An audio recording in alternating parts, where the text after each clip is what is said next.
Gostaria que a igreja recebesse com uma forte, calorosa salva de palmas ao Espírito Santo. Prazerzaço, alegria indescritível ter você aqui, né? Te amo demais.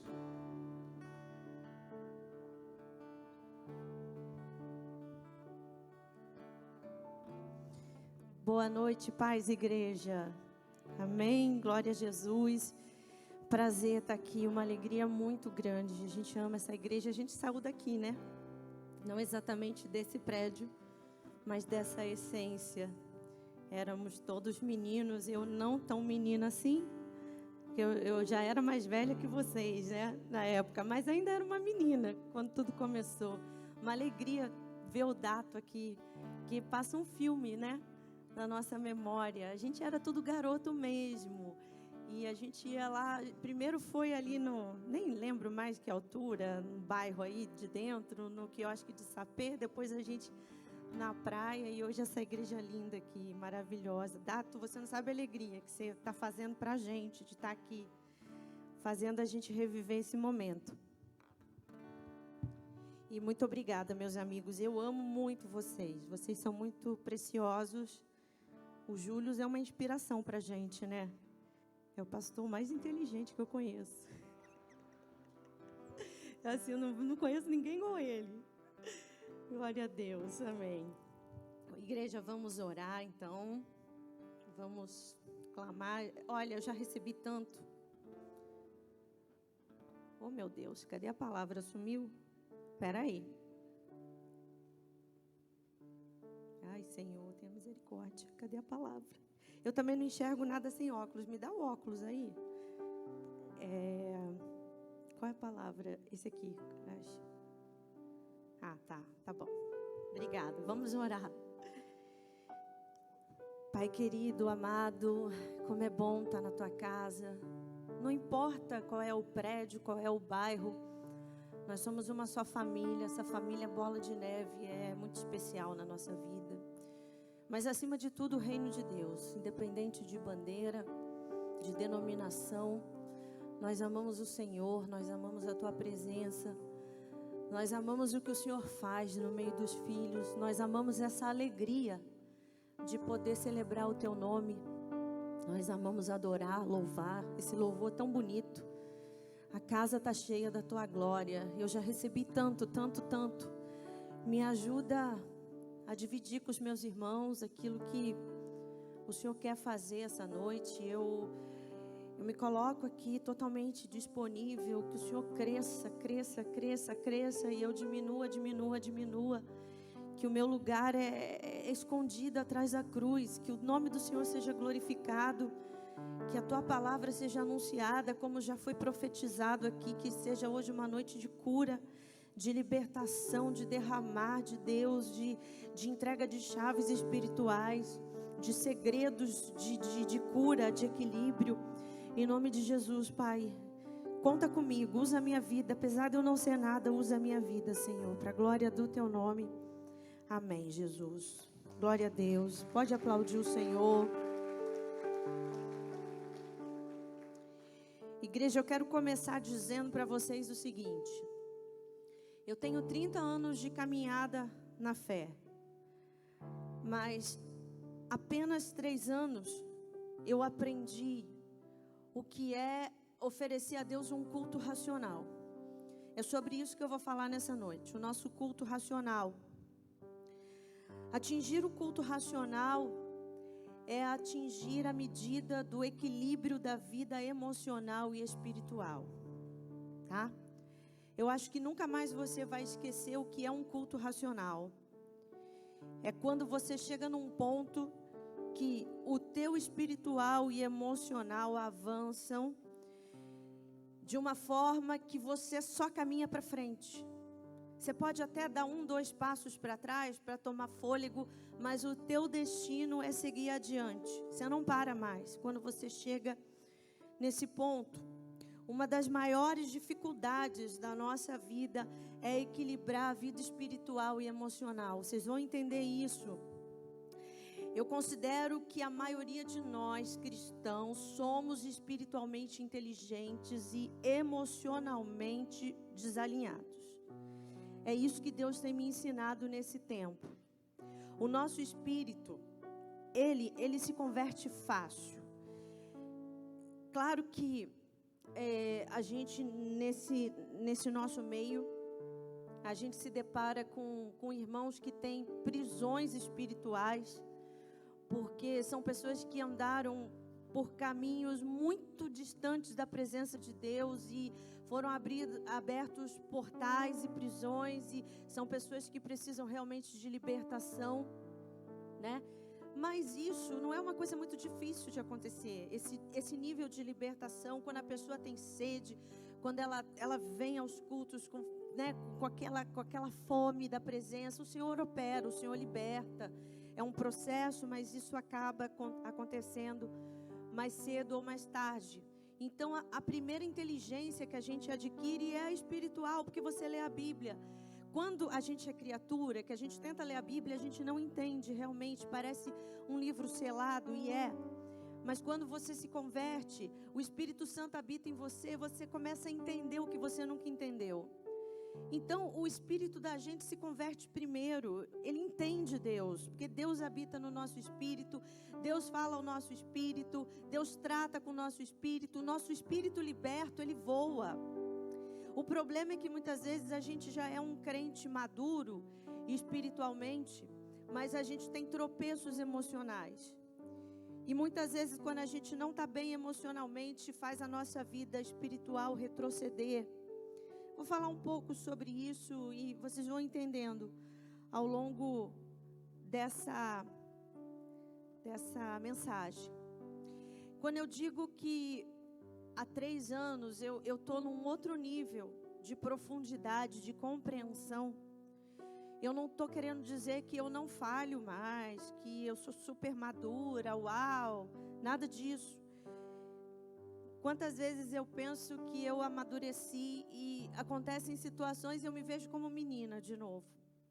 Porque é um processo, né? Então a gente precisa voltar ao eixo, a gente precisa voltar a oferecer o culto racional. O segredo da vida não é que você não vai mais falhar, mas que você aprende com seus erros, né? Eu custei a entender isso. Porque nós precisamos admitir que nós vamos falhar, nós somos seres falíveis, somente Deus é infalível. E uma das coisas mais difíceis da minha vida foi aceitar que eu podia errar, porque eu não aceitava que podia errar.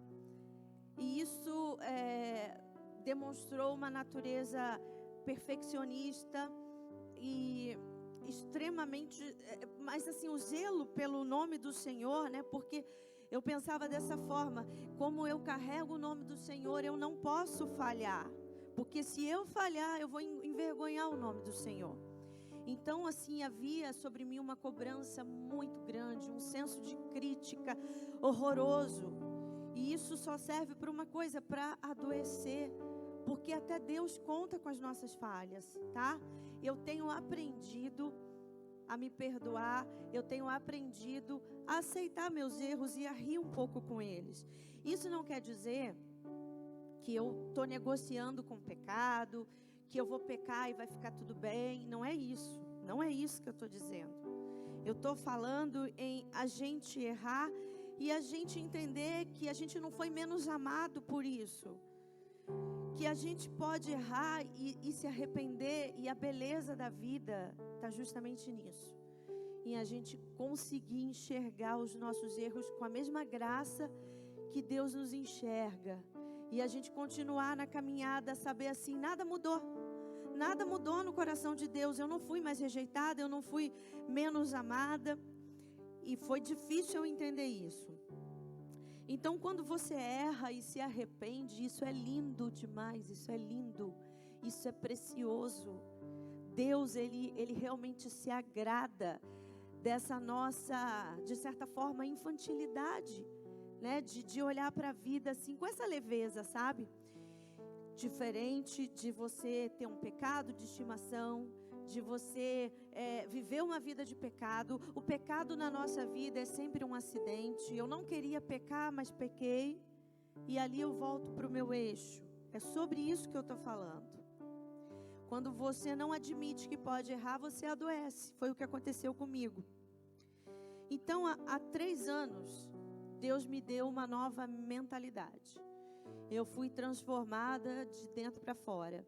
Isso não quer dizer que eu não era crente, que eu não levava, as coisas a sério, que eu já não tinha uma vida com Deus. Só que a minha visão estava distorcida sobre muitos aspectos.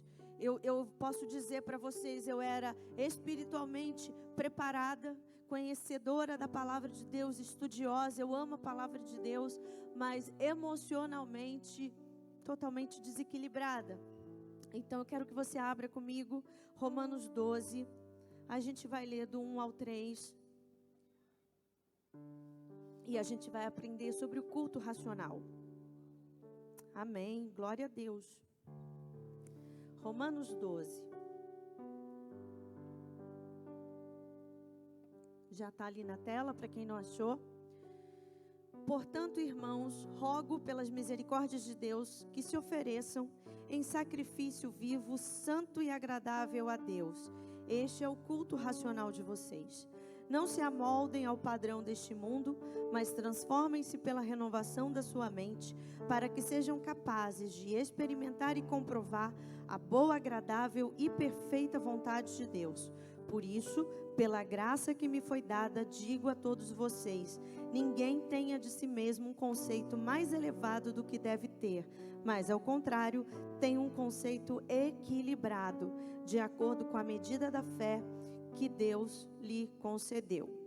Eu sei que esse texto ele é muito conhecido, alguns já sabem ele de cor, e muitas vezes, por muito conhecer, a gente acaba banalizando alguma coisa.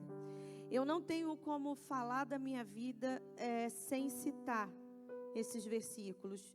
Tem muito tesouro aqui, muita revelação. E Paulo, ele começa dizendo assim: eu rogo a vocês. Rogar significa insistir com veemência. É tentar chamar a atenção para algo que parece normal, rotineiro, mas é extremamente espiritual. Então Paulo está dizendo isso: olha, eu insisto com veemência que vocês entendam algo. Então, se Paulo precisa insistir em algo com a igreja, é porque o Espírito Santo lhe revelou que a igreja não compreende essa passagem de forma absoluta. Você entende isso? Quando você lê a Bíblia e algo for muito convicto, é igual quando Jesus diz assim: em verdade vos digo. Em verdade vos digo. Ele está dizendo assim: olha, o que eu estou falando é mais do que verdade, presta atenção. Então, quando a gente lê algo na Bíblia que tenta assim chamar a nossa atenção, medita, porque ali tem grande revelação. Qual é essa insistência de Paulo? Que a igreja aprenda a prestar um culto racional. Vamos passo a passo aqui para a gente não se perder. Ele diz assim: se apresentem como sacrifício vivo, que é o vosso culto racional. Se ele está falando de sacrifício vivo, eu entendo que também existe sacrifício morto. Você sabia que existe sacrifício morto? O que seria um sacrifício morto? Um sacrifício morto é um sacrifício que não tem propósito. Não tem sabedoria, não tem inteligência, não tem resultado, não agrada a Deus. Seria apenas um ato religioso. Um ato, de repente, para a gente ficar bem com a nossa consciência, ou ficar bem perante a igreja. Um ato religioso. Eu não fiz aquilo com inteligência, eu não compreendi, eu não estou agradando a Deus. Aliás, eu estou, sabe, a minha cabeça está em outro lugar, mas eu cumpri um ritual. Isso é um sacrifício morto. Isso não vai oferecer o incenso agradável a Deus. Então o nosso sacrifício ele tem que ser vivo. Vivo. Tudo que nós fazemos diante de Deus carece de um propósito. Tudo que você faz, se você não sabe nem por que você está fazendo, aquilo é morto. Tudo tem que ter vida. Sacrifício vivo significa que a tua ação gera vida em você e no outro. Você não faz uma oração só para cumprir um protocolo, mas você está trazendo palavras de vida para a sua alma, para quem está com você. Sacrifícios vivos. Tem que ter propósito. Todo sacrifício vivo é santo. Todo sacrifício vivo agrada a Deus. Então, Paulo está dizendo assim, olha, o sacrifício vivo é o culto racional. Interessante, porque ele não diz o culto espiritual, né? Eu acho isso sensacional na Bíblia. Eu gosto de entender palavras. Eu gosto. Às vezes eu fico presa num versículo para entender o valor das palavras, porque Deus me ministra por palavras. Palavras, elas são poderosas. Palavras têm um poder de trazer Jesus na nossa vida. Por quê? Porque Jesus é a palavra. Então, cada palavra na Bíblia é Jesus se revelando. As palavras, elas não são aleatórias, elas não estão soltas, elas não estão ali só para fazer um enredo. Elas têm um sentido. Ele não fala do culto espiritual. Com isso, ele não está anulando o valor do culto espiritual. Ele está apenas dizendo assim, antes de mais nada, né, eu estou parafraseando aqui. Antes do culto ser espiritual, ele precisa ser racional. Um culto precisa passar pelo intelecto. Você pode ficar chocado com isso, mas eu vou te mostrar na palavra que é assim. Então, significa que tudo que eu faço para Deus, a despeito do valor espiritual que tem que ter, eu não estou negando isso, precisa antes ter um valor racional. Vamos entender melhor. Eu vou fazer uma pergunta para vocês. A fé, ela é racional ou irracional? A fé. Pode falar sem medo de errar. Hã? A fé é uma coisa que não é racional. Não é. Eu acreditar que uma mulher estéril pode dar à luz, não tem racionalidade nisso. Porque a ciência vai comprovar por A mais B que aquela mulher não tem condições de dar à luz. Isso é racional. E a pessoa que acredita nisso demonstra uma inteligência. Ela está acreditando na ciência, ok? Agora, a pessoa que acredita na fé está demonstrando superior inteligência, ok? Então, o problema de você conversar com uma pessoa muito intelectual, muito racional, que acredita na ciência, você está diante de uma pessoa inteligente. Só que quando você acredita na fé, pode ter certeza, a sua inteligência é muito superior à de qualquer pessoa.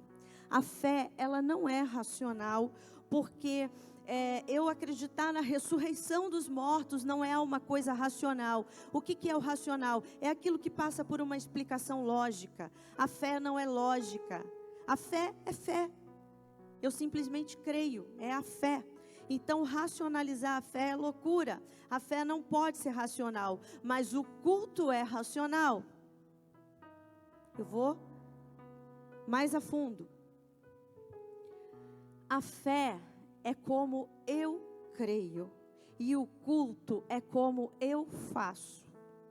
Aquilo que eu creio, eu posso crer de forma louca, abundante, extravagante, extraordinária. Mas como eu faço, precisa passar pelo crivo da racionalidade. Vocês estão compreendendo? Só 2 pessoas estão entendendo.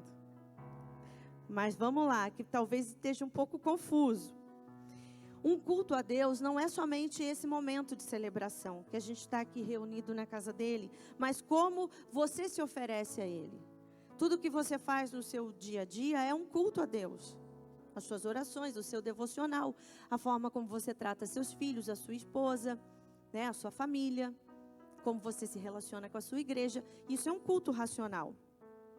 Então, o que eu dou a Deus exige, além do meu envolvimento espiritual, minha razão. Por isso que a Bíblia diz assim, ó, amarás o Senhor teu Deus de todo o teu coração, de toda a tua alma, de todo o teu entendimento, de toda a tua força. Aqui está falando assim, ó, você vai amar a Deus com o espírito, com alma, mente e com o seu corpo. O seu físico vai amar a Deus, quando você levanta a mão, é o seu físico que está amando a Deus. Mas quando ele diz também, de todo o teu entendimento, você está amando a Deus com o seu intelecto, com a sua inteligência, com o seu poder de raciocinar. Então aquilo que eu dou a Deus precisa passar por um propósito de raciocínio. Agora, o que Deus faz por mim, foge a qualquer racionalidade. O que Ele me oferece, salvação, perdão de pecados, vida eterna, milagres, nada disso dá para racionalizar. É Ele que está fazendo por mim. Quando vem dEle para mim, não há racionalização, é fé, é poder de Deus, é visitação de Deus na terra, é sobrenatural, é glória. Entende? É o Senhor, soberania de Deus. Mas quando eu devolvo a Ele, precisa ser de forma racional. E volto a dizer, isso não anula o espiritual. Isso não faz de você alguém menos espiritual. Pelo contrário, quando você entende o que é o seu relacionamento, quando você entende o que é essa comunhão que você carrega todos os dias, quando você entende de forma compreensível, o teu ser espiritual, ele flui numa outra dimensão. Então, o que eu ofereço passa pelo crivo da inteligência. Ser racional, nesse caso, é ser inteligente. Sabe que Deus, Ele nos chama para sermos pessoas inteligentes. Sabe o que eu penso? Assim, não estou aqui inventando uma teologia, não. É uma coisa que eu penso. A gente aguarda por um grande avivamento e a gente tem que esperar mesmo, porque Jesus realmente, todos os sinais estão claros da volta dele, né? O mundo caminha num caos e a gente sabe que são os sinais da vinda de Jesus. Só que paralelamente ao caos virá o avivamento, porque junto com toda a destruição também virá uma última colheita. Então esse avivamento, ele é muito esperado por nós. Só que eu penso que esse avivamento, ele não vai ser exatamente igual àquele que aconteceu lá na Azusa, que as pessoas tinham aquelas visitações de orar em línguas e tal. Não que isso não vai acontecer, mas eu penso que hoje o avivamento é Deus levantar pessoas específicas, em lugares específicos, com um grau de inteligência elevadíssimo. A gente precisa estar nas universidades, a gente precisa estar nas instituições de poder, a gente precisa de juízes, a gente precisa de médicos, a gente precisa de todo tipo de gente infiltrado em tudo quanto é campo dessa sociedade, pregando inteligência.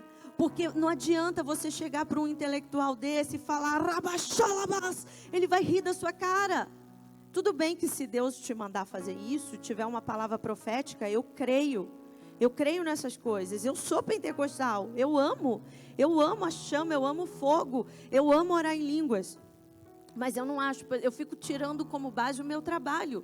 Eu trabalho com médicos assim, muito competentes, né, que são doutores em universidades.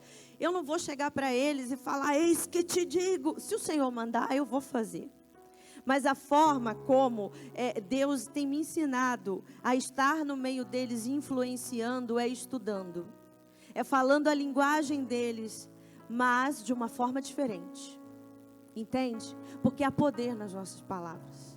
Então, eu creio nesse avivamento que a gente vai estar. Eu levei meu livro lá para o trabalho e as pessoas começaram a me perguntar. E eu dei uma aula de depressão.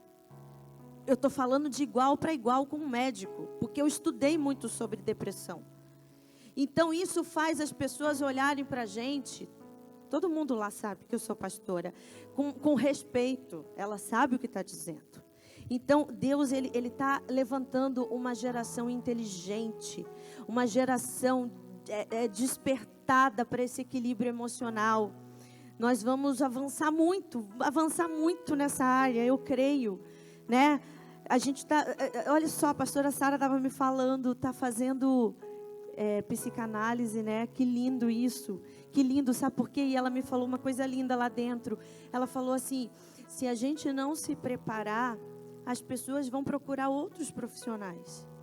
E vão procurar profissionais sem Deus, que não vão ter conteúdo, vão ter só a ciência. Só que hoje a gente tem a ciência com o poder de Deus, amém? E isso é maravilhoso. E Paulo aprofunda que o culto racional tem 2 tarefas e um resultado. Queria que você repetisse isso. O culto racional tem 2 tarefas, um resultado. Então vamos lá, primeira tarefa, não se amoldar ao mundo. Segunda, transformar-se através da renovação da mente. E o resultado disso é experimentar a boa, agradável e perfeita vontade de Deus. Então, fazendo assim um resuminho. O Espírito Santo de Deus está dizendo nessa noite, eu vou ensinar vocês a oferecer a Deus um culto racional. Um culto racional exige que a gente não se amolde ao padrão desse mundo, que a gente seja transformado pelo poder da mente, e como resultado disso, nós vamos experimentar uma vontade de Deus tão maravilhosa na nossa vida, que nunca mais a gente vai querer viver a nossa própria vontade. Qual é a luta do homem? E até mesmo de um cristão, a luta entre o querer de Deus e o querer do homem. Quantas vezes você já se viu pensando nisso? Poxa, eu sei o que Deus quer para mim, mas eu quero tanto viver isso. E a tua fraqueza, às vezes, não é a espiritual. Você sabe, você entende a Bíblia. A tua fraqueza está na tua emoção, carência. Quantas vezes a pessoa se relaciona com alguém errado, não é porque ela não tem visão espiritual, ela sabe que luz e trevas não combinam, mas é porque o emocional dela está extremamente carente. Já veio de uma história de vida, de rejeição, de pai, de mãe, e separação, e isso e aquilo, é tanta confusão e tantos relacionamentos, e aí aparece alguém que parece ser a resposta de oração, mas só tem um problema, não é crente. E aí o teu pastor fala, não é para você. E você sabe, espiritualmente você entende. Mas emocionalmente você não tem forças para lidar com isso. Então nós somos uma geração que é fraca emocionalmente. E precisa aprender as ferramentas da inteligência emocional. Isso não é autoajuda. Isso é poder de Deus. A Bíblia é um livro de inteligência emocional. Começa a ler a Bíblia com essa visão. A Bíblia não é só inteligência espiritual. A Bíblia o tempo todo te ensina a lidar com a emoção. A Bíblia, ela olha para o homem, ela entende a carência do homem, ela entende que o homem é pó, que o homem é limitado. É por isso que Deus se revela com tanta graça e amor. Quando você começar a ler a Bíblia dessa forma, você vai se apaixonar pela leitura, porque você vai ver um Deus que se interessa não só pelo teu espírito, mas pela tua alma, para que ela não se perca, amém? E a gente às vezes, é muito fácil se amoldar ao padrão desse mundo, é muito fácil, porque nós crescemos num ambiente e numa cultura que favorece isso o tempo todo. É a televisão, é a faculdade que você está, talvez até a sua família. Né? Nem todos aqui têm família de crente, então é muito fácil a gente ir se amoldando. Nós somos educados de uma forma, recebemos uma herança genética, espiritual, emocional, de valores, de crenças, que fazem eu pensar como eu penso e agir como eu ajo. Ficamos viciados em pensamentos e condutas que não tem nada a ver com a palavra de Deus. Foram anos de aprendizado que vieram, né, através de pelo menos 3 sentidos. Se a gente parar para pensar, os nossos sentidos são muito poderosos. E tudo que a gente recebeu como herança vem da visão, vem da audição, vem da sensação. Tudo que você ouviu, tudo que você viu, foi forjando quem você é. Esse é o padrão desse mundo. E a gente está diante desse desafio. Não podemos aceitar esse padrão como algo definitivo na nossa vida. Foi algo que foi construído e está sendo desconstruído para a glória de Deus.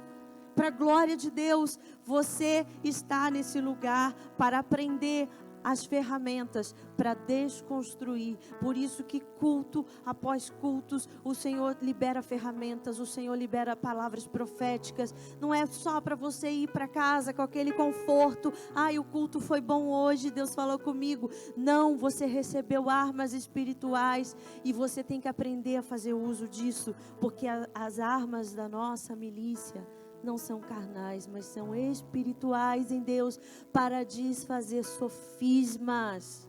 São sofismas, padrões enrijecidos, padrões que você acha que você nasceu assim, você vai continuar assim, mas Deus nessa noite está derrubando fortalezas em nome de Jesus, amém? Em nome de Jesus, fortalezas mentais.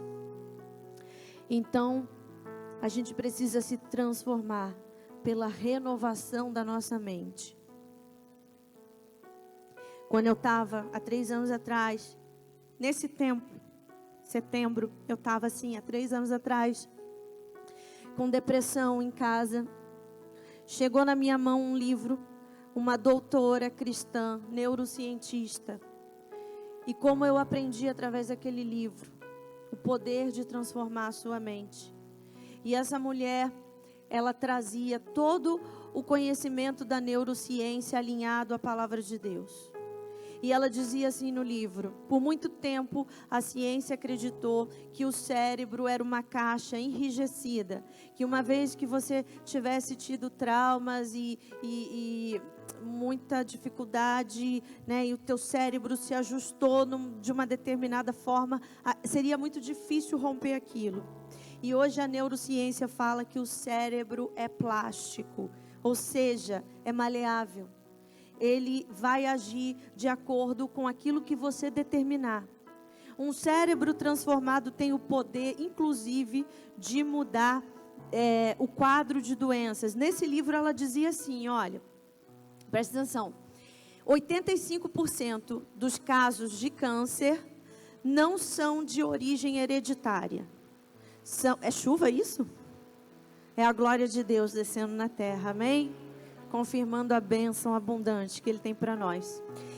E ela dizia assim, 85% dos casos de câncer são adquiridos por maus hábitos, comportamento, estresse, rotina de vida toda errada. 15% eram de causa hereditária. O que isso revela para a gente?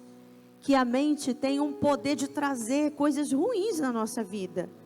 E se ela tem esse poder, ela também tem o poder inverso, de começar a gerar coisas muito positivas na nossa vida.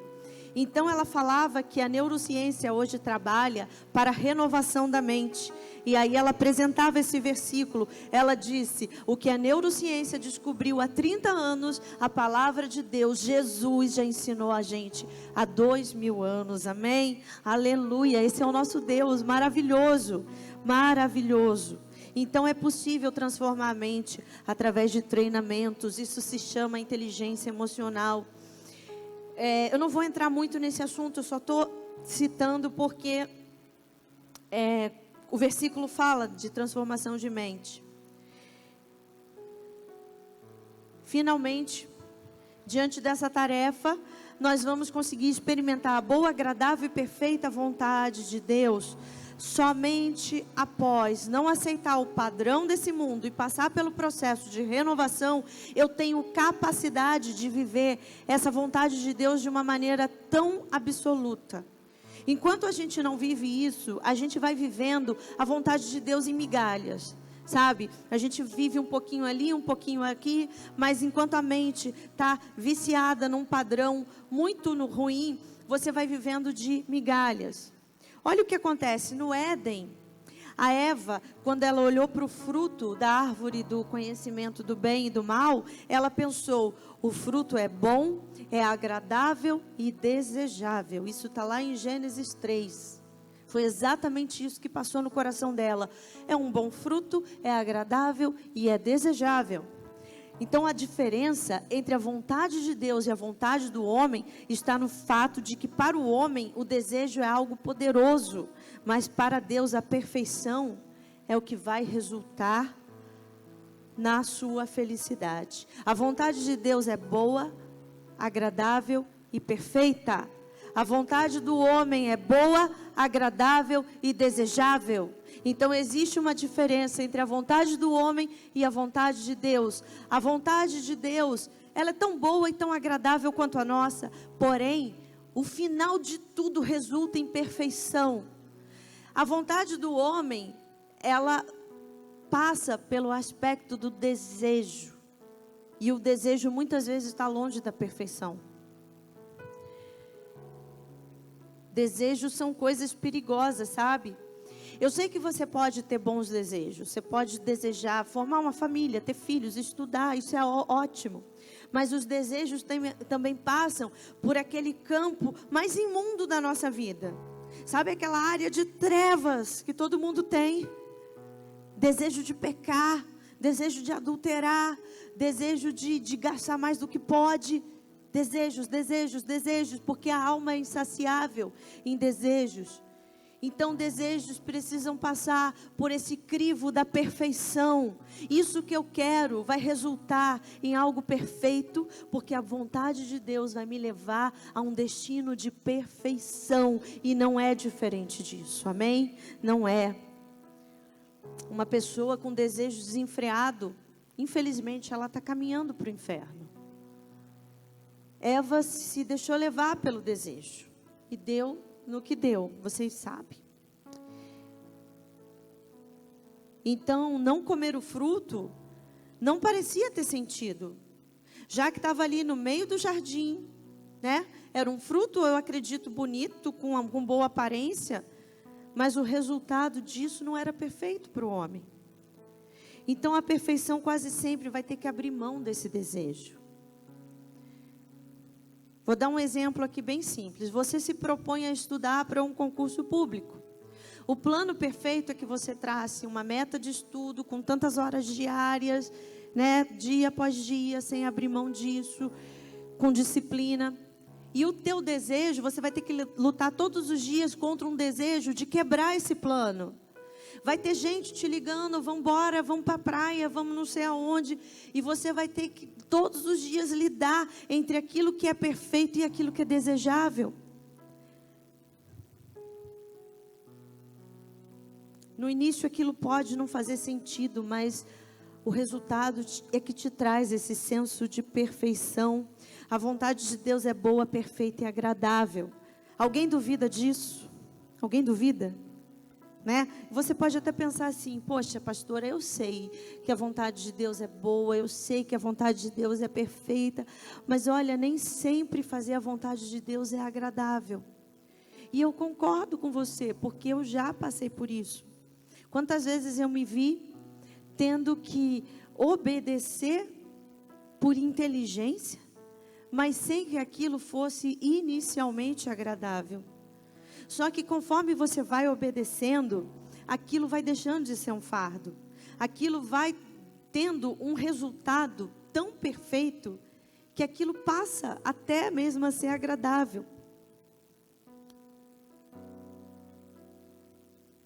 Então você obedece a Deus por inteligência, sabendo que pode até não parecer agradável, mas no final vai valer a pena. Tá bom? Começa não sendo agradável, mas vai ficando, vai ficando. Aqui está o ponto da maturidade espiritual. Quando você entende que precisa obedecer, sendo ou não agradável, mas você entende que precisa obedecer, importa mais o que Deus deseja para a sua vida do que o que você mesmo deseja. Você está atingindo um ponto de equilíbrio tão saudável na sua vida. Eu não sei se eu estou falando muito Bíblia, eu quero falar um pouco de mim para você entender, mas o que eu quero te levar a entender é que essas coisas fazem da sua vida o culto racional. Você entendeu o que você está fazendo, por que você está fazendo, independente do teu sentimento. O culto racional não passa pelo teu sentimento. O culto racional passa pela tua inteligência. Eu vou obedecer porque eu sei que é bom, porque eu sei que o resultado disso vai ser perfeito. Não importa nesse momento se vai ser ou não agradável. Eu tenho uma aliança com Deus, eu estou oferecendo a Ele o que o meu entendimento sabe que é o que eu tenho que fazer. Amém, igreja? Quantas vezes até no seu casamento pode parecer mais agradável o divórcio? Porque essa ideia de agradável é uma coisa complicada. Quantas vezes pode parecer, soar para você que isso é agradável? Mas aí Deus insiste com você: olha, filho, o plano perfeito não é esse. Continua perseverando, eu tenho uma vontade boa, perfeita e agradável para a sua vida. Esse é o nível que você já não está no sentimento. Esse é o nível das suas convicções. Eu demorei só 27 anos para entender isso, entende? Eu já era crente, eu já era bem intencionada, eu já era pastora, eu já era ungida, eu já era abençoada. Mas eu não conseguia compreender como a vontade de Deus podia ser agradável para a minha vida diante de tudo que eu vivi. Diante de todas as perdas, diante de todas as negações de Deus. Deus me disse muitos nãos. Muitas vezes. E eu nunca deixei de amar a Deus pelos nãos que Ele me disse. Mas eu não conseguia entender que aquela vontade dEle era realmente o que podia ser bom para mim. Por quê? Porque eu estava fixada num outro padrão. O meu padrão não era nem que era um padrão mundano, não, porque não era. Mas era um padrão equivocado do ponto de vista do que Deus queria para a minha vida. Eu precisei lidar com a esterilidade. E na minha mente o meu padrão é: uma mulher de Deus, e principalmente uma pastora, não pode ser estéril. Eu não aceito esse padrão. Só que o padrão que Deus tinha para a minha vida não era esse. E até eu entender tudo isso, eu precisei, às vezes até brigar muito com Deus. Entende? E todas as vezes que eu briguei com Ele, eu não deixei de amá-lo. Mas a minha intimidade com Ele me permitiu tudo isso. Esse é o ponto da convicção que eu cheguei, que Deus me fez chegar. Não fui eu que cheguei sozinha. Deus me fez chegar nesse ponto. Que não importa mais o que eu sinto, não importa mais o que eu penso. Porque Deus fez o meu padrão mudar. E mudando o meu padrão, Deus fez a minha mentalidade mudar. E mudando a minha mentalidade, hoje eu posso oferecer um culto a Deus, um relacionamento com Deus, que passa não só por todo o ser espiritual que eu sou, mas passa pela minha inteligência. E sabe o que Deus falou para mim? Você não precisa entender tudo. Porque o meu grande dilema é que eu queria entender. Por que você está fazendo isso comigo? Eu passei por 5 abortos. E eu perguntava para ele: por que você está fazendo isso comigo? E Deus simplesmente disse assim para mim: você não vai entender tudo. Você não foi feita para entender tudo. E contente-se com isso. Amém? Eu me contentei. De verdade. Essa é uma página que foi virada. Hoje eu sou curada, de verdade. Eu falo isso com toda a pureza do meu ser. Hoje eu sou curada. Mas eu tinha tudo para virar uma mulher amargurada, mesmo sendo uma pastora ungida, abençoada e com salvação. Eu nunca duvidei da minha salvação em Cristo. É pela fé. Não é pelo que eu mereço, é pela fé. Mas eu tinha tudo para me tornar uma pessoa amargurada. Mas Deus não permitiu. E aí Paulo continua: ninguém tenha de si mesmo um conceito mais elevado do que deve ter. E essa era a minha razão. Isso aqui tem tudo a ver com culto racional. Por que Paulo está dizendo isso na continuação daquele texto de culto racional? Porque o teu culto racional passa exatamente pelo equilíbrio de quem você é. ele passa para você se relacionar bem com Deus. Você primeiro se relaciona bem consigo mesmo. Você entende os seus limites, você entende que você tem coisas estranhas na sua vida e que é assim.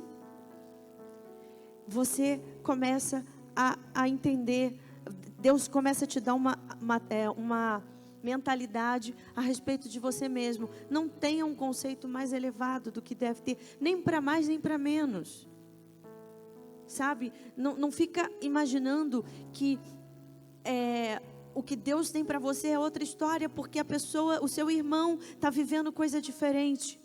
Cada um é cada um tem o seu processo, cada um tem a sua história, cada um tem a sua beleza que é abstraída da dor. E cada dor gera autoridade, cada dor gera cura, cada dor gera a capacidade de você tratar daquele assunto, de você ajudar outras pessoas. É tanta coisa linda que sai da dor. A dor não é algo ruim, ela é ruim no momento, mas toda dor passa. E quando ela passa, ela te torna tão especial.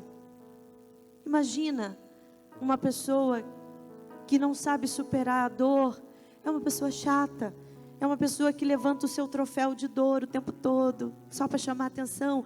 Mas quando a dor você vive e supera, você fala da dor não mais com dor, você fala da dor com alegria, porque você foi curado. Amém?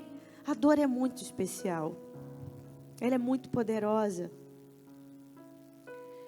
Esse é o culto racional, mudar a mente, mudar o padrão, experimentar coisas novas da parte de Deus, focar na perfeição, não no que é agradável,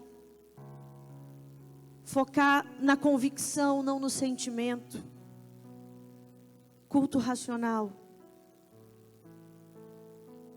E ter um conceito equilibrado de si mesmo. Eu sei os meus limites, eu sei onde eu posso tropeçar, mas eu sei também os meus pontos fortes, onde Deus me usa, onde Deus me capacita, onde Deus pega a minha fraqueza para trazer força.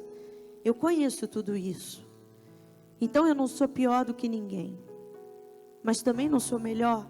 Eu sou eu, com a minha história, com a minha experiência. E isso aqui é o resultado disso. Para a glória de Deus, Deus pediu isso.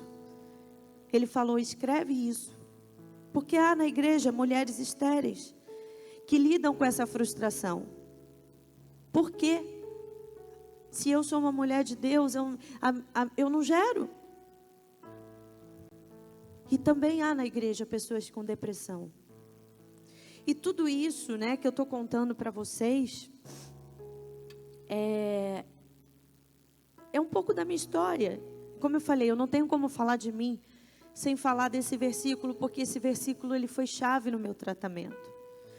Né? Deus vinha se apresentar a mim dizendo, eu estou mudando você.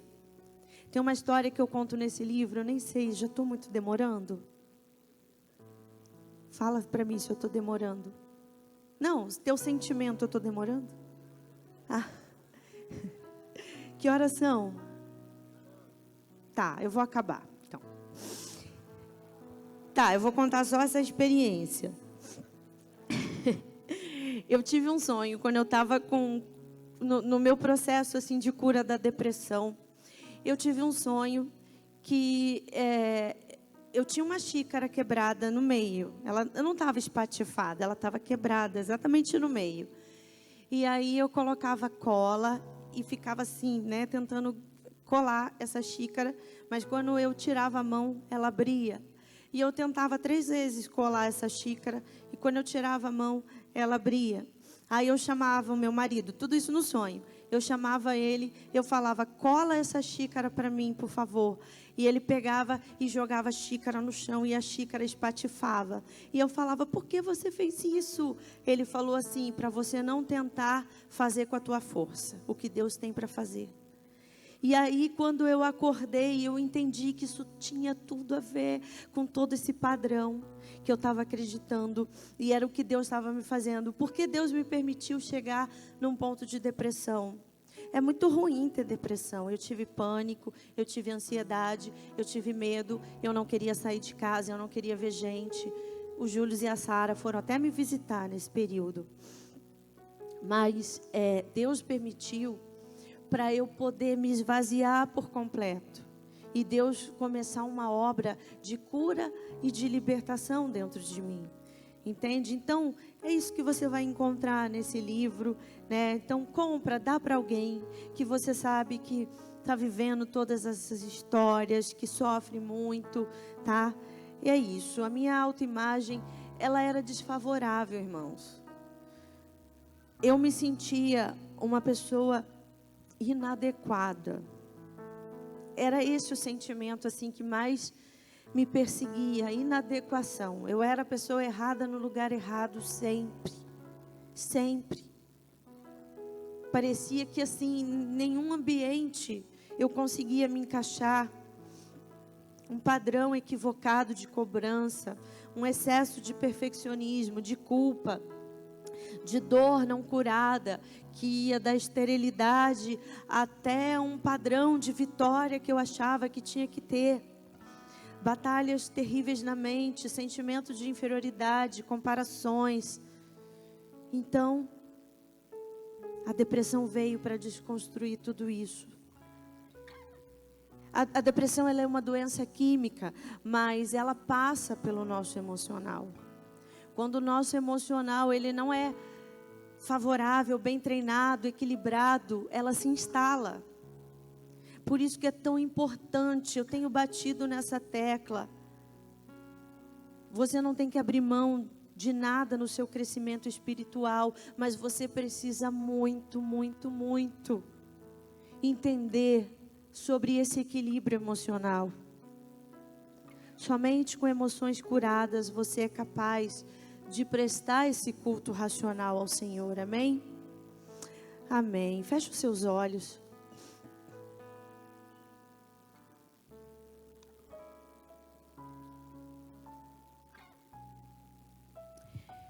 Eu quero nessa noite convidar você que entrou nessa casa, ouviu essa palavra, entendeu essa palavra e foi tocado, não por mim, porque eu não tenho esse poder, mas pelo Espírito de Deus. Foi tocado de uma maneira que Ele te convenceu. Eu estou falando com você nessa noite. E você deseja fazer uma aliança com Jesus. Não é uma aliança com essa igreja. Se você quiser ficar aqui, o pastor vai ficar muito feliz. Ele é um ótimo pastor. Ele é um ótimo pastor. Quisera eu ser pastoreada por ele.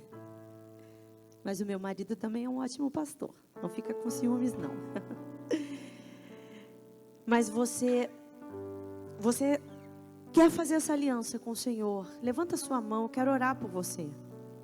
Aleluia, glória a Jesus, amém. Amém. Louvado seja o nome do Senhor. Amém. E o segundo apelo que eu quero fazer, de repente você está vivendo aí algum problema de imagem distorcida, você não tem um conceito bom sobre você mesmo. A sua definição sobre você está equivocada, você não se acha uma pessoa tão especial assim. Você até já é crente, você está na igreja, mas você olha para você e você fala, será que algo bom ainda pode acontecer? Ou talvez outras dores, talvez até a própria esterilidade ou a depressão está assolando a sua mente. Eu quero que você venha à frente. Eu quero orar por você. Eu quero ter essa honra de abraçar você. Aleluia. Nós vamos adorar, mas antes, você que está fazendo uma aliança com o Senhor, repete comigo uma oração. Ela é tão simples, mas ela é tão poderosa. Senhor Jesus, nessa noite, eu entendo que eu preciso de Ti. Eu nada posso sem a Tua presença. Por isso eu reconheço isso eu reconheço o Senhor na minha vida. o Senhor na minha vida. Como Deus, Como Deus, como Senhor, como Salvador. como Salvador. Perdoa os meus pecados. Perdoa os meus pecados. E escreve meu nome E escreve meu nome no livro da no vida. livro da vida. E a partir de hoje, E a partir de hoje, eu quero eu quero andar com Jesus. andar com Jesus. Amém? Então você que precisa dessa oração, vem aqui na frente. Eu quero orar com você, eu quero orar por você. Eu quero mesmo de máscara poder te dar um abraço. Eu quero declarar palavras proféticas na sua vida. Aleluia. Vamos adorar, vamos adorar. Pai, começa a gerar aqui uma atmosfera de cura. Começa a gerar aqui, Pai.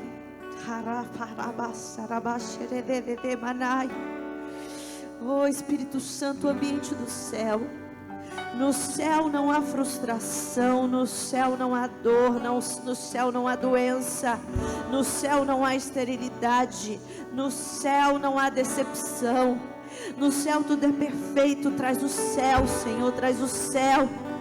Envia os anjos, anjos de cura, anjos ministradores, anjos com chaves espirituais, anjos que abram prisões, anjos que liberem inteligência emocional.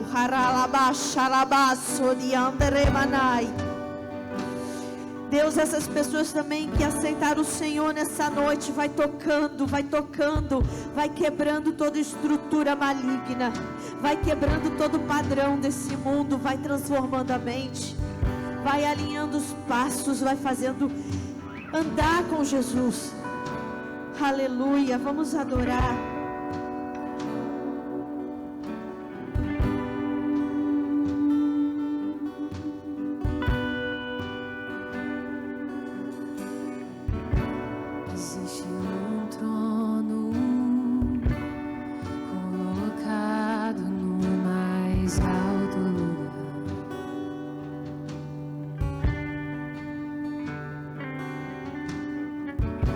Rodeado de anjos, onde Deus reina.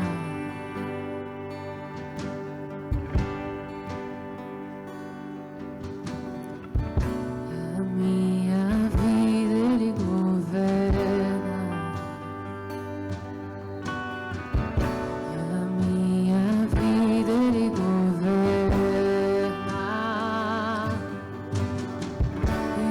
Esse rei veio a mim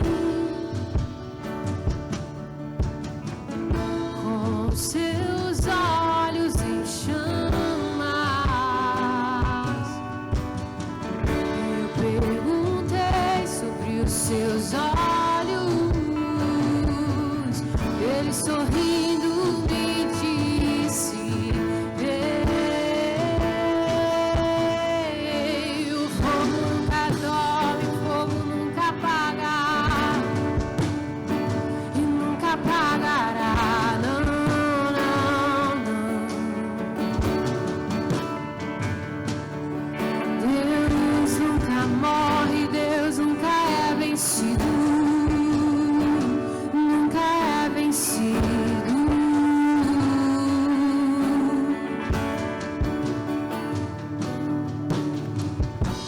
Existe um amor mais ciumento que a morte.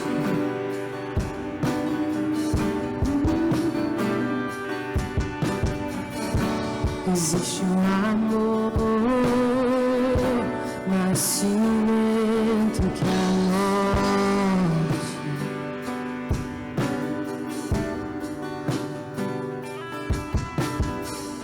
E a minha vida Ele governa. E a minha vida Ele governa. E esse amor veio a mim com seus olhos em chamas. Eu perguntei sobre os seus olhos. Ele sorrindo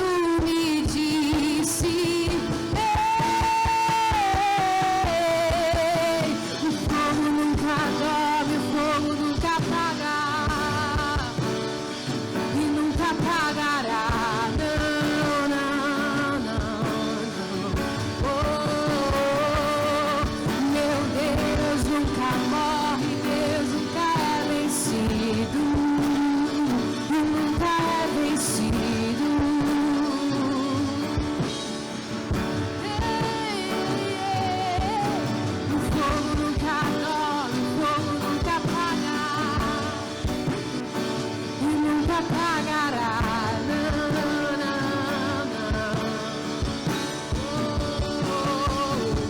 Meu Deus nunca morre, Deus nunca é vencido, nunca é vencido.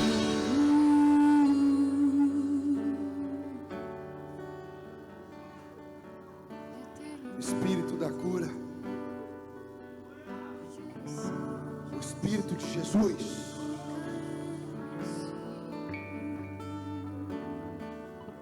o Espírito que cura os enfermos,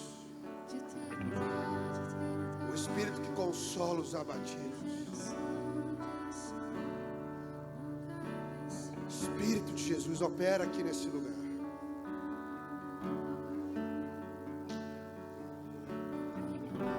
Tu que falaste tantas vezes e andaste com tantas mulheres,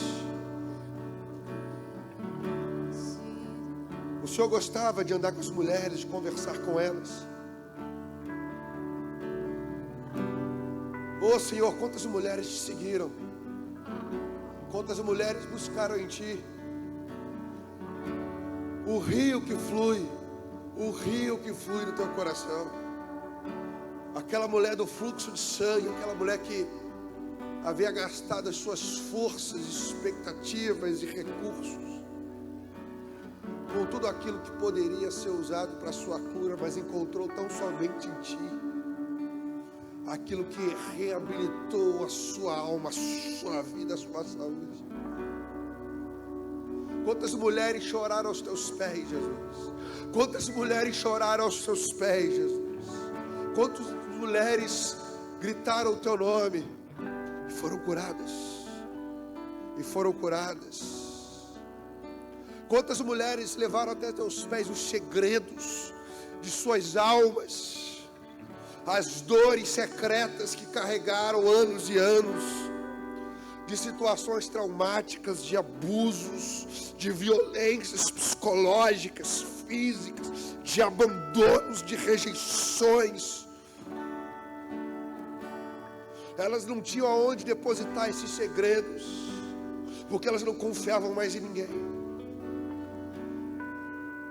Mas um dia o Senhor as encontrou, e o Senhor continua encontrando essas mulheres. O Senhor continua encontrando. Espírito de cura, encontra essas mulheres pela Tua graça, pela Tua misericórdia, pelo Teu amor. Nós clamamos, Senhor, nós clamamos nessa noite como igreja de Cristo. Nós clamamos por essas mulheres que sofrem na sua alma, essas mulheres que estão oprimidas dentro de si, essas mulheres que carregam um peso, uma dor, Senhor, que carregam um sangramento espiritual, um sangramento afetivo, Senhor. Oh Jesus! Oh Jesus! Mulheres que carregam uma treva dentro de si, porque homens de treva largaram trevas nelas. Palavras depositaram trevas. Senhor, vem com a Tua luz, vem com a Tua visitação espiritual nessa noite, Senhor, nesse tempo de suas vidas, dissipar essa treva.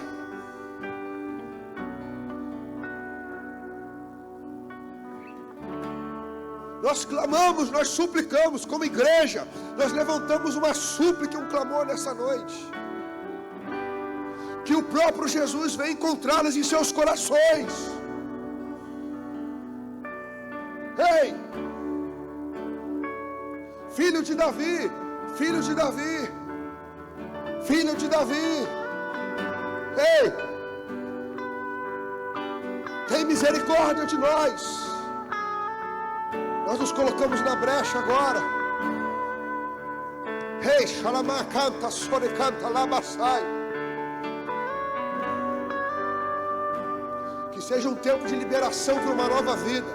Que seja um tempo de liberação para novos passos. Para novos passos. Nós chamamos e ligamos esse perdão, essa graça que nos libera para viver com um coração novo, sem esse peso. Espírito Espírito de Jesus. Choramas, torecanta lá, babás. Xerebabababás, torecanta lá, baçou. Homens e mulheres, homens que sofrem, homens oprimidos, homens aprisionados, homens cambaleantes, homens amargurados, homens que foram traídos, homens que foram rejeitados, homens que entraram aqui nessa noite e têm andado nessa vida, na estrada dessa vida, se sentindo um lixo. São navegantes perdidos, são embarcações sem destino. O vento sopra, o vento te aflige, e você não sai do lugar, não chega a lugar nenhum, mas o Espírito de Jesus está nesse lugar. O Espírito que dá destino, o Espírito que dá direção, a palavra que dá norte, a palavra que aponta o porto da sua vida.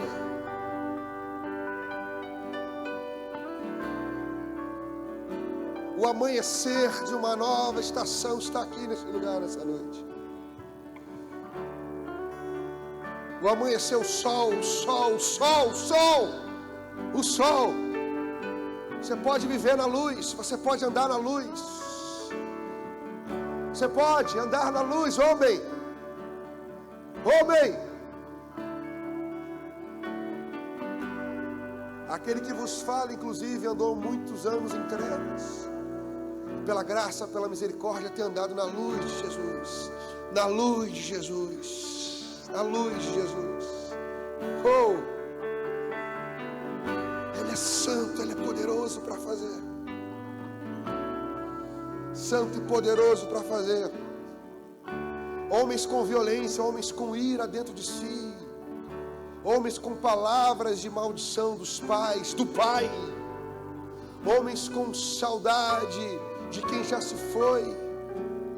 Aquele que é a plenitude, que enche todas as coisas, está entrando na sua vida nesse tempo. Deixa Ele entrar, deixa Ele entrar, deixa Ele entrar. Deixa Ele entrar, é tempo de conserto. É tempo de conserto. Ele está dizendo, eu estou na sua vida, porque é tempo de consertar as coisas. E eu vim para consertar. E o meu fardo é suave, o meu jugo é leve. Eu não vim para te condenar, eu vim para te salvar. Eu estou entrando na vida para te consertar, para colocar tudo no lugar, para colocar tudo no lugar. Hey, Espírito de Deus. Algum diácono ou presbítero cheio do Espírito Santo pode orar por esse homem aqui? Algum diácono ou presbítero cheio do Espírito Santo pode orar por esse homem aqui? Ore por esse varão aqui também. Deus vai encher esse homem do Espírito Santo. Deus vai encher esse homem do Espírito Santo de Deus. Deus quer pegar os loucos como eu e você. Deus quer pegar os loucos como eu e você. Deus está cercando homens e mulheres nesse tempo de suas vidas. Chorabaço, ele canta lá, babás. Eu tenho certeza que nesse livro da pastora Flávia há muita libertação, há muita cura. Que a pastora Flávia é uma das pessoas mais sérias com Deus que eu já conheci na minha vida. E a pastora Flávia e o pastor Tião cuidaram de mim. Eles cuidaram de mim. Deus está preparando cuidadores para a sua vida. Um dia eu estive quebrado, sangrando espiritualmente, emocionalmente, e o Senhor me levantou, o Senhor vai te levantar também. Você pode dizer, mas pastor, a minha situação é muito terrível, muito complicada. Eu passei por muitas complexidades na minha vida, eu me meti em muitos rolos. Eu tramei, eu traí, tramaram contra mim, eu fui traído. Me meti em muitas situações difíceis, o peso emocional é muito grande, pastor. Os danos que eu carrego são enormes, pastor.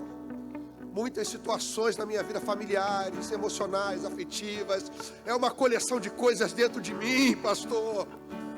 É um rolo psicológico terrível, pastor. Amados, quem não chega assim aos pés de Jesus? Chegamos assim aos pés de Jesus. Eu cheguei assim aos pés de Jesus. E Deus levantou cuidadores para cuidar de mim.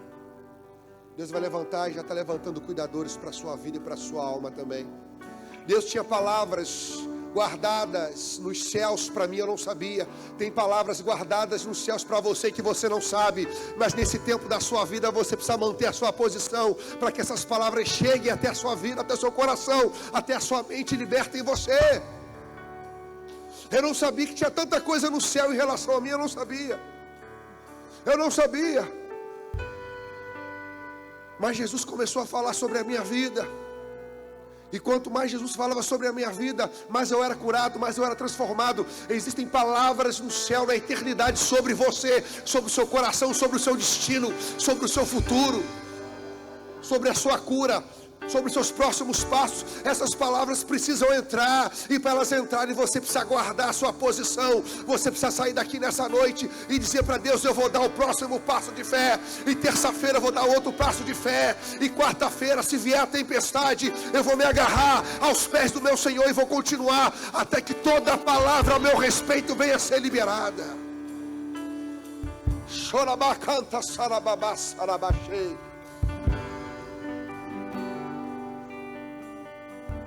Então, se eu fosse você, eu adquiriria esse livro para receber desse bálsamo, dessa verdade, dessa experiência com Deus, Esses livros, se eu não estou enganado, eles vão estar aonde? Lá atrás? Ali atrás. Esse aqui é meu, aleluia, aleluia. Eu nem gosto de livro, eu nem gosto. Os livros, Deus fala através de um livro, amém, queridos? Deus fala através de um livro. Então os livros são poderosos, porque histórias são poderosas. Você precisa conhecer histórias de Deus, para entender que Deus quer fazer da sua vida uma história dele também. Você precisa se envolver com as histórias de Deus agindo na vida de pessoas simples como eu e você. Porque enquanto você ler essas histórias, Deus vai estar falando simultaneamente que Ele tem uma história para você, também de cura, de milagre, de transformação, de perdão, de graça, de misericórdia. Aleluia. Deus seja louvado, Deus seja exaltado. Nós vamos encerrar esse culto coletivo, mas o culto do nosso coração prossegue. Amém, igreja? O culto do nosso coração prossegue. E como que ele prossegue? Dizendo: Senhor, hoje, amanhã, sempre, eu te amo, eu preciso de ti. A Bíblia diz que tem várias situações que nós não sabemos nem como orar, mas na maioria delas nós precisamos simplesmente nos achegar até Deus. Não deixe de se achegar até Ele se você não sabe como orar por uma situação específica. Simplesmente vá, diga: Jesus, eu preciso de ti, me ajuda, me socorre. Ontem mesmo eu estava lá na minha casa, lá para 1h da manhã mais ou menos. Minha casa é no alto assim, quem já foi lá sabe. É num lugar alto, tem uma visão assim noturna da região oceânica. E lá eu estava falando com o Espírito Santo. E tem assuntos da minha vida hoje que eu não sei como orar, porque eu não consigo decifrar. Então eu só me coloquei na presença do Espírito Santo. Falei: Jesus, me ajuda, Jesus, me renova, me enche. Eu não tenho forças para lutar nessa situação, eu não consigo enfrentar esse desafio, mas me ajuda, Espírito Santo de Deus, me ajuda. E eu sei, pelos anos que eu tenho andado com Cristo, que Ele vem com resposta, e Ele vai vir com resposta na sua vida também. Quantos creem nisso? Quantos creem? Se clamarem, Deus virá com resposta. Quantos creem? Se você clamar, Deus vai vir com resposta. Então clame! Então clame! Então clame! Abra os céus com teu clamor! Abra os céus com teu clamor!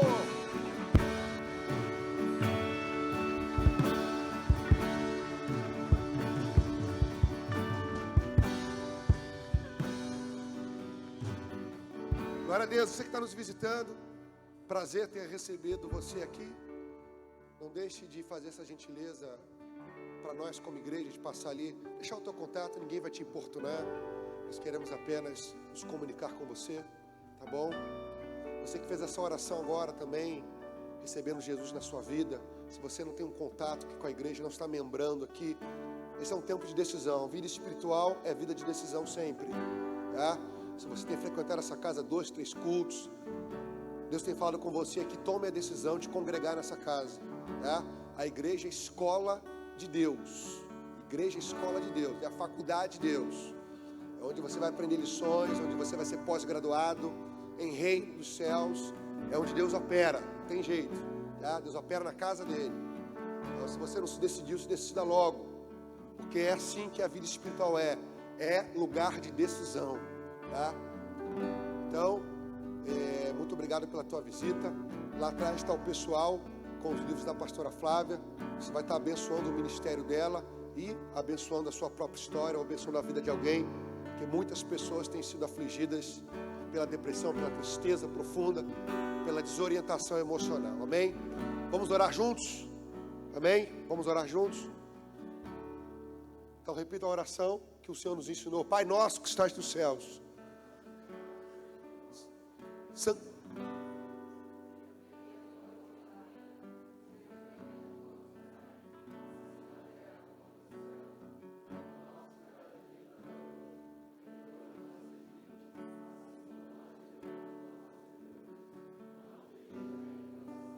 mas livra-nos do mal, pois teu é o reino, o poder e a glória para sempre. Amém. Levanta a tua mão direita bem alto, como servo, como ministro desse evangelho do poder da cura de Deus. Eu abençoo você, homem, eu abençoo você, mulher, por uma semana de intimidade, de sinais, de prodígios da parte do teu Deus na tua vida, no nome de Jesus. Que a paz de Cristo, aquela paz que Ele deixou para você, que excede todo entendimento e compreensão humana, seja uma verdade no teu coração, na tua mente, na tua alma e na tua casa, para que o nome do Senhor seja conhecido através de você e exaltado nos teus lábios para sempre, no nome de Jesus. Amém, amém e amém. Glória a Deus.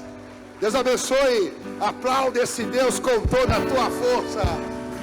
Agindo Deus, ninguém impedirá.